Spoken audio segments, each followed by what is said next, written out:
வணக்கம். மூன் செய்திகளுக்காக ஸ்ரீதேவி. இன்றைய முதன்மை செய்திகள்.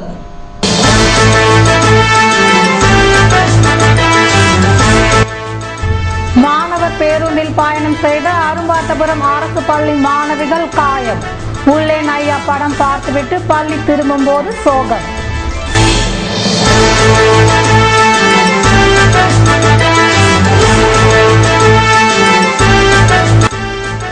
புதுவை வழக்கறிஞர்கள் சங்கத்திற்கு தேர்தல். தலைவர் பதவிக்கு இருவர் மோதுவதால் விறுவிறுப்பு.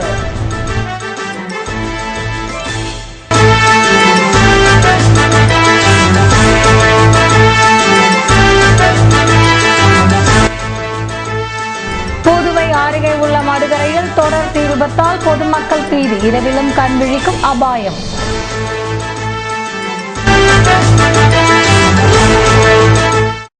இனி விரிவான செய்திகள். மாணவர் பேருந்தில் இருந்து 5 மாணவிகள் தவறி விழுந்து காயமடைந்த சம்பவம் அரும்பார்த்தபுரம் பள்ளியில் பரபரப்பை ஏற்படுத்தியுள்ளது. புதுவை அரும்பார்த்தபுரத்தில் அமைந்துள்ள திருவிக்க மேல்நிலைப் பள்ளி மாணவ மாணவிகளை ஆசிரியர்கள் மூலக்குளத்தில் உள்ள வசந்தராஜா தியேட்டருக்கு உள்ளேன் ஐயா சினிமா பார்க்க வியாழக்கிழமை காலை அழைத்து சென்றனர். சினிமா முடிந்த பின்னர் மாணவ மாணவிகள் மாணவர் சிறப்பு பஸ்ஸில் பள்ளிக்கு திரும்பிக் கொண்டிருந்தனர். தக்கக்கோட்டை என்ற இடத்தில் பஸ் வந்தபோது பஸ்ஸின் கதவு திறந்து கொண்டதால் படிக்கட்டில் நின்று கொண்டிருந்த 5 மாணவிகள் தவறி விழுந்தனர். காயமடைந்த 5 பேரையும் உடனடியாக அரும்பார்த்தபுரம் தனியார் மருத்துவமனையில் அனுமதிக்கப்பட்டனர். இதில் நந்தினி என்ற மாணவி மட்டும் மேல் சிகிச்சைக்காக அரசு மருத்துவமனையில் அனுமதிக்கப்பட்டுள்ளார். மாணவிகள் பஸ்ஸில் இருந்து தவறி விழுந்த சம்பவத்தை அறிந்து பெற்றோர் பள்ளியை முற்றுகையிட்டதால் பரபரப்பு ஏற்பட்டது. இதனால் பள்ளிக்கு விடுமுறை அறிவிக்கப்பட்டது. புதுவை வழக்கறிஞர்கள் சங்க தேர்தல் வெள்ளிக்கிழமை நடைபெறும் நிலையில் தலைவர் பதவிக்கு ரமேஷ் மற்றும் திருக்கண்ண செல்வன் போட்டியிடுவதால் விறுவிறுப்பு ஏற்பட்டுள்ளது. புதுச்சேரி வழக்கறிஞர்கள் சங்க தேர்தல் வெள்ளிக்கிழமை நடக்கிறது. காலை 8 மணி முதல் மாலை 4 மணி வரை நடக்கும் வாக்குப்பதிவில் 864 பேர் வாக்களிக்க உள்ளனர். தலைவர் பதவிக்கு திருக்கண்ண செல்வன், ரமேஷ் ஆகியோர் போட்டியிடுகின்றனர். துணைத் தலைவர் பதவிக்கு இந்திரா ஜோஸ்மின் சகிலா போட்டியின்றி தேர்ந்தெடுக்கப்பட்டுள்ளார். பொதுச் செயலாளர் பதவிக்கு 5 பேரும், 4 பேர் இடம்பெறக்கூடிய இணை செயலாளர் பதவிக்கு 6 பேரும், பொருளாளர் பதவிக்கு 2 பேரும் போட்டியிடுகின்றனர். மேலும் நிர்வாக குழுவில் 10 பேர் போட்டியின்றி தேர்வு செய்யப்பட்டுள்ளனர். வாக்கு எண்ணிக்கை 26ஆம் தேதி மாலை 2 மணிக்கு எண்ணப்பட்டு உடன் முடிவுகள் அறிவிக்கப்பட உள்ளது. மடுகரை அருகே உள்ள கிராமத்தில் தொடர்ந்து வீடுகள் தீப்பிடித்து வருவதால் பொதுமக்கள் கடும் பீதி அடைந்துள்ளனர். நெட்டப்பாக்கம் அடுத்த மடுகரை குருநகரில் 500க்கும் மேற்பட்ட குடும்பங்கள் வசித்து வருகின்றன. கடந்த 18ஆம் தேதி காலை ரமேஷ் என்பவரின் கூரை வீடு திடீரென தீப்பிடித்து எரிந்தது. அதனைத் தொடர்ந்து 19ஆம் தேதி சிவமணி, செந்தில், ரங்கநாதன் வீடும், 20ஆம் தேதி செந்தில், ஏகாம்பரம், செல்வம், சங்கர், பானுமதி, அன்பழகன், முத்துவேல் ஆகியோரது கூரை வீடுகளும் தீப்பிடித்து எரிந்தன. பாதிக்கப்பட்ட குடும்பத்தினருக்கு நிவாரண உதவிகள் வழங்கும் விழா நடந்து கொண்டிருந்த போதே அதே பகுதியில் தங்கராசு, சிவகுமார் ஆகியோரது கூரை வீடுகள் தீப்பிடித்திருந்தது. தகவல் அறிந்த மடுகரை தீயணைப்பு நிலைய வீரர்கள் விரைந்து சென்று தீயை அணைத்தனர். அதற்குள் 2 வீடுகளிலும் இருந்த அனைத்து பொருட்களும் எரிந்து நாசமானது. சேத மதிப்பு 20,000 ரூபாய் ஆகும். தொடர் தீ விபத்தால் அப்பகுதி மக்கள் பீதியில் உறைந்துள்ளனர். அங்கு மடுகரை தீயணைப்பு வீரர்கள் மற்றும் போலீசார் முகாமிட்டுள்ளனர். தீ விபத்துக்கான காரணத்தை கண்டறிந்து மக்களின் அச்சத்தை போக்க வேண்டும் என சமூக ஆர்வலர்கள் கோரிக்கை விடுத்துள்ளனர். சமுதாய நலப்பணி திட்டம் சார்பில் நடைபெற்ற டெங்கு விழிப்புணர்வு பேரணியில் மாணவ மாணவியர் பங்கேற்றனர். புதுவை காந்தி நகர் அரசு உயர்நிலைப் பள்ளி சமுதாய நலப்பணி திட்டம் சார்பில் டெங்கு விழிப்புணர்வு பேரணி நடைபெற்றது. இதற்கு பள்ளி தலைமை ஆசிரியர் ரவிச்சந்திரன் தலைமை தாங்க பேரணியை மலேரியா துணை இயக்குனர் காளிமுத்து துவக்கி வைத்தார். பேரணியை மேட்டுப்பாளையம் அரசு ஆரம்ப சுகாதார நிலைய மருத்துவ அதிகாரி செல்வி, சுகாதார ஆய்வாளர் சேகர் மற்றும் உதவியாளர்கள் வழிநடத்தினர். இதில் பங்கேற்ற மாணவ மாணவிகள் பல்வேறு பகுதிகளுக்கு சென்று விழிப்புணர்வை ஏற்படுத்தினர். MRF தொழிற்சாலை பேச்சுவார்த்தையில் பங்கேற்க அழைப்பு விடுக்க வேண்டும் என என்ஆர் தொழிற்சங்க காங்கிரஸ் வலியுறுத்தியுள்ளது. புதுவை அருகே கல் மண்டபத்தில் உள்ள MRF தொழிற்சாலையில் என்ஆர் தொழிற்சங்க காங்கிரஸ் சார்பில் அனைத்து தொழிலாளர் சங்கம் துவக்கப்பட்டுள்ளது. இந்த சங்கத்தினர் MRF மனிதவள மேம்பாட்டுத்துறை அதிகாரியிடம் மனு அளித்தனர். அதில் இனி வரும் காலங்களில் நடைபெற இருக்கும் பேச்சுவார்த்தையில் என்ஆர் தொழிற்சங்க காங்கிரஸ் நிர்வாகிகளுக்கு அழைப்பு விடுக்க வேண்டும் என வலியுறுத்தியுள்ளனர்.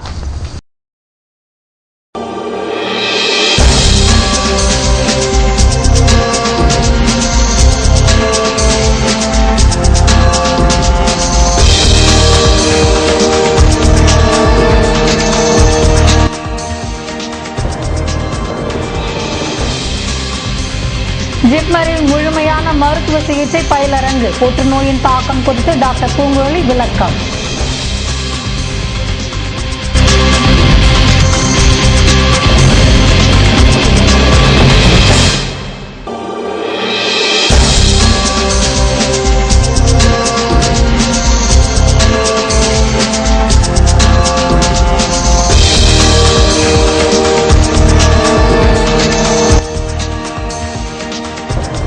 ஆரியாங்குப்பத்தில் இந்திய கம்யூனிஸ்ட் ஆர்ப்பாட்டம். அரவிந்தர் நகர், இளங்கோ நகர் பகுதிகளுக்கு அடிப்படை வசதி செய்து தர கோரிக்கை. விவரம் விளம்பர இடைவேளைக்கு பிறகு.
செய்திகள் தொடர்கின்றன.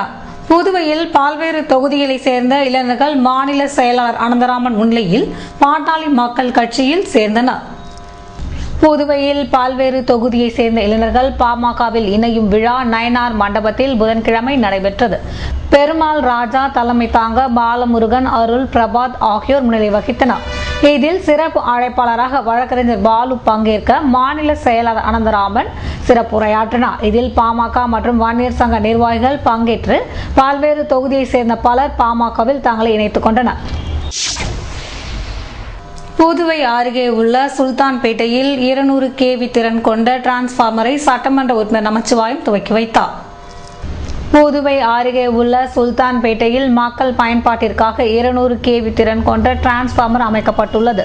இதனை தொகுதி எம்எல்ஏ நமச்சிவாயம் திறந்து வைத்தார். இந்நிகழ்ச்சியில் காங்கிரஸ் தலைவர் சுப்பிரமணியன், எதிர்க்கட்சி தலைவர் வைத்திலிங்கம், மின்துறை அதிகாரிகள், காங்கிரஸ் நிர்வாகிகள் மற்றும் சுல்தான்பேட்டை பொதுமக்கள் கலந்து கொண்டனர். புதுவை ஜிப்மரில் நடைபெற்ற பயிலரங்கில் புற்றுநோய் குறித்து டாக்டர் பூங்குழலி உரையாற்றினார். புதுவை ஜிப்மர் மருத்துவமனையில் மருத்துவ சமூக சேவை மற்றும் மார்பக புற்றுநோய் பற்றி ஜிப்மரில் முழுமையான மருத்துவ சிகிச்சையின் ஒருநாள் பயிலரங்கம் நடைபெற்றது. இதில் ஆரோக்கியமாக வாழ்வது எப்படி என்பதை டாக்டர் நவசக்தியும், புற்றுநோய் குறித்து டாக்டர் பூங்குழலியும் பேசினார். உடற்பயிற்சி குறித்து டாக்டர் சலஜா பேசினார். இதில் 150க்கும் மேற்பட்ட செவிலியர்கள் கலந்து கொண்டனர். ஆரியாங்குப்பம் பகுதியில் அடிப்படை வசதிகளை நிறைவேற்ற வலியுறுத்தி இந்திய கம்யூனிஸ்ட் கட்சியினர் ஆர்ப்பாட்டத்தில் ஈடுபட்டனர். புதுவை ஆதி திராவிடர் நலத்துறையில் பல பதவிகள் காலியாக உள்ளன. அந்த பதவிகளை நிரப்பாமல் பணிபுரிகிற ஊழியர்கள் மீது அதிக பணி சுமை உள்ளது. அங்கு பணிபுரிகிற பகுதி நேர ஊழியர்களை முழு நேர ஊழியர்கள் போல் ஒரு நாளைக்கு 8 மணி நேரம் வேலை வாங்குகின்றனர். மேலும் இரவு பணியிலும் ஈடுபடுத்துகின்றனர். எனவே அங்கு 7 ஆண்டுகளுக்கு மேலாக பகுதி நேர ஊழியர்களாக பணியாற்றுகின்ற 125 பகுதி நேர ஊழியர்களை பணி நிரந்தரம் செய்ய கோரி ஒரு நாள் அடையாள உண்ணாவிரத போராட்டம் சேஷாசலம் முன்னிலையில் ஆதி திராவிடர் நலத்துறை முன்பு நடைபெற்றது. இதில் சங்க தலைவர் ஆனந்தன் தலைமை தாங்கினார். அமைப்பு செயலாளர் அருள்தாஸ், பொருளாளர் ஏழுமலை, அச்சுதன், தேவேந்திரன் முன்னிலை வகித்தனர்.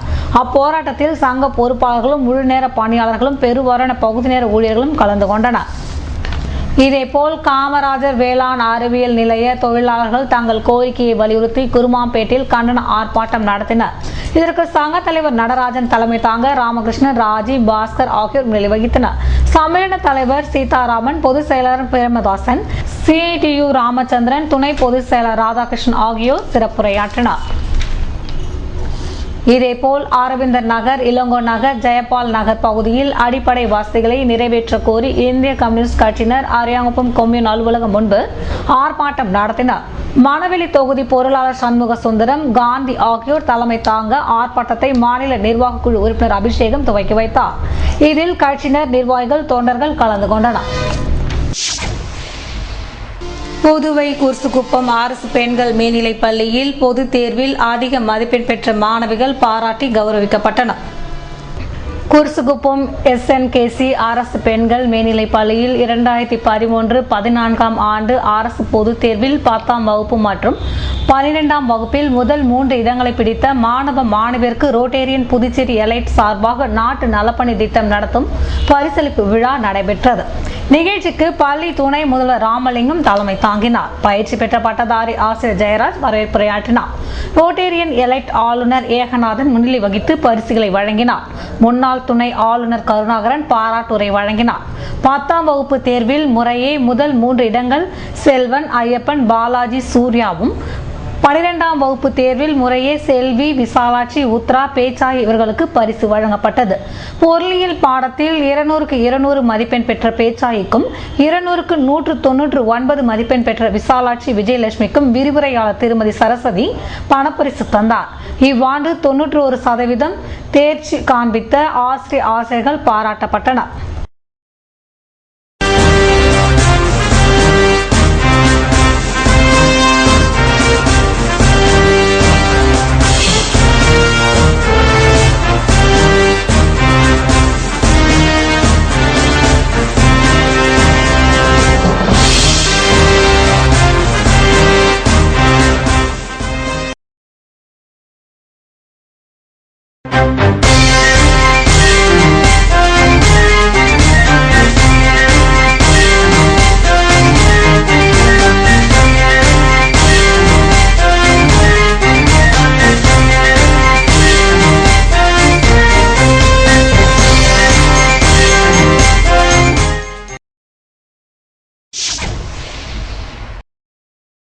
இன்றைய தங்கம் வெள்ளி விலை விபரம் வழங்குவோர் AVR ஸ்வர்ண மஹாலின் நவீன மங்கையின் நவநாகரிக நகைகள்.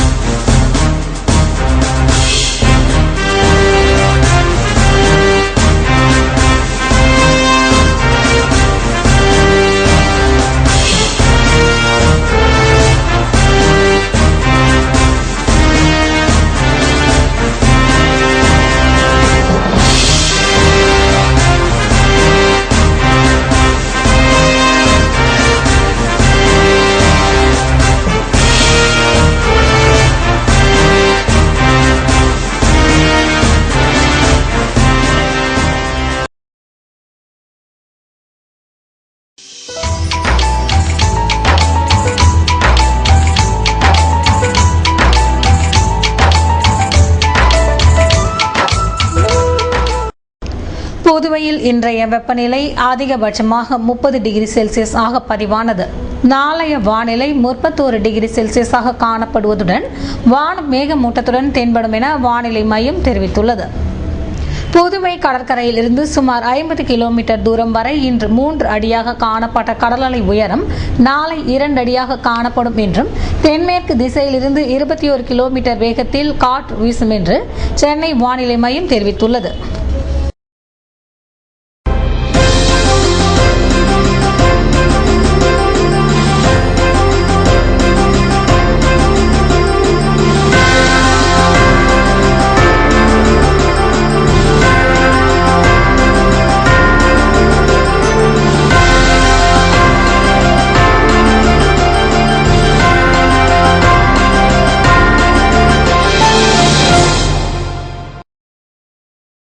மீண்டும் இன்றைய முதன்மை செய்திகள்.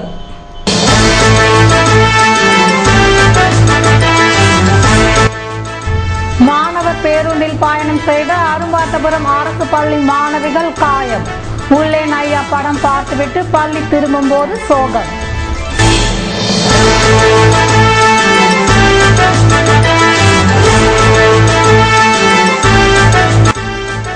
புதுவை வழக்கறிஞர்கள் சங்கத்திற்கு தேர்தல், தலைவர் பதவிக்கு 2 மோதுவதால் விறுவிறுப்பு.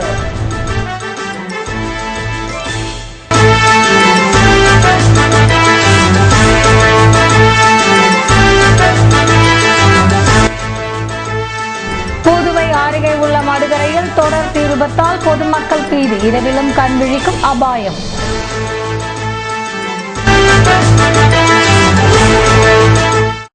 இத்துடன் செய்திகள் நிறைவடைந்தன. வணக்கம்.